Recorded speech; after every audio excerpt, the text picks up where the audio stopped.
வணக்கங்கள். இந்த வீடியோவில் நம்ம பார்க்க போகிறது He Man and the master of the universe படத்தோட ரிவ்யூ. இந்த படத்தோட டைரக்டர் டிராவிஸ் நைட். இவர் இதுக்கு முன்னாடி Kubo and the two strings, Bumble Bee மாதிரி படங்கள் எடுத்திருக்காரு. இப்போ இவர் எடுத்திருக்கிற He Man and the masters of the universe படம் எப்படி இருக்குன்னு பார்க்கலாம். He Man and the masters of the universe. இந்த படத்தோட கதை எட்டர்னியால ஆரம்பிக்குது. அங்கே ஹீரோ ஆடம் சின்ன பையனா இருக்காரு. அவருக்கு கொஞ்சம் வார் அண்ட் ஃபைட்ல பயம், அதில் பெருசாக இன்ட்ரெஸ்ட் இல்லை. இப்போ அங்கே சடனாக ஸ்கெலட்டர் எட்டர்னியாவை கேப்சர் பண்ண அட்டாக் பண்ணுறாரு. ஸோ பிரின்ஸ் ஆடம் அப்புறம் அந்த மேஜிக்கல் ஸ்வாடை மட்டுமாச்சு எப்படியாச்சும் சேவ் பண்ணிடணும்னு சொல்லிட்டு இவங்களை இடத்துக்கு அனுப்பிடுறாங்க. ஸ்கெலட்டரும் எட்டர்னியாவை கேப்சர் பண்ணிடுறாரு. ஸோ பிரின்ஸ் ஆடம் அகைன் எட்டர்னியாவுக்கு எப்படி வந்தார், அவர் எப்படி அவரோட கவர்னஸை தாண்டி வராரு அப்படிங்கிறது தான் இந்த ஹீமன் படத்தோட கதை. இந்த படத்தோட பாசிட்டிவ்ஸ், இந்த படத்தோட ஆக்ஷன் சீக்வன்ஸ். இந்த ஆக்ஷன் சீக்வன்ஸ்லாம் நல்லா இருக்கு அண்ட் படமும் நல்லா கலர்ஃபுல்லா இருக்கு.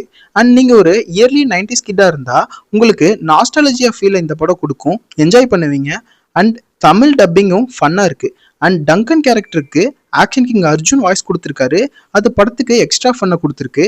அண்ட் நெகட்டிவ்ஸ்னு பார்த்தா நான் பெருசாக ஹீமன் பார்த்தது இல்லை. ஸோ எனக்கு நாஸ்டாலஜியா ஃபீல் இந்த படத்தில் கிடைக்கல. So general audience point of வியூவில் இந்த படம் எனக்கு பெருசாக என்டர்டெயின் பண்ணலை. பிகாஸ் அந்த எட்டர்னியா வேர்ல்டோட லோரை ரொம்ப மேம்போக்காக தான் எழுதியிருக்காங்க. அண்ட் கேரக்டர்ஸோட ரைட்டிங்கும் அப்படி தான், பெருசாக டெப்த்தே இல்லாமல் தான் இருக்குது. ஹீரோ, வில்லன், சைட் கேரக்டர்ஸ் அப்படின்னு எல்லாரோட ரைட்டிங்கும் ரொம்ப வீக்காக ஃபீல் ஆச்சு. அண்ட் கான்வூஸ் பேசிக்கிட்டே இருக்காங்க. எக்ஸ்பெஷலி லாஸ்ட் 1 hour பேசிக்கிட்டே இருந்தாங்க. டியூரேஷனும் லென்த்தாக இருக்கிற மாதிரி ஃபீல் ஆச்சு. ஸோ எனக்கு போரிங்காக தான் இருந்துச்சு. மேபி அடுத்தடுத்த படங்களில் கேரக்டர்ஸ் அண்ட் அந்த எட்டர்னியா வேர்ல்டை எக்ஸ்ப்ளோர் பண்ண இம்ப்ரூவ் ஆகலாம். பட் இப்போ இந்த படம் பார்ஷியலி என்கேஜிங்காக தான் ஃபீல் ஆச்சு. சிம்பிளாக சொல்லணும்னா Thor 1, Ragnarok, Love and Thunder இது எல்லாத்தையும் போட்டு மிக்ஸ் பண்ண மாதிரியான ஒரு ஃபீல் தான் எனக்கு கொடுத்துச்சு. நன்றி, வணக்கம்.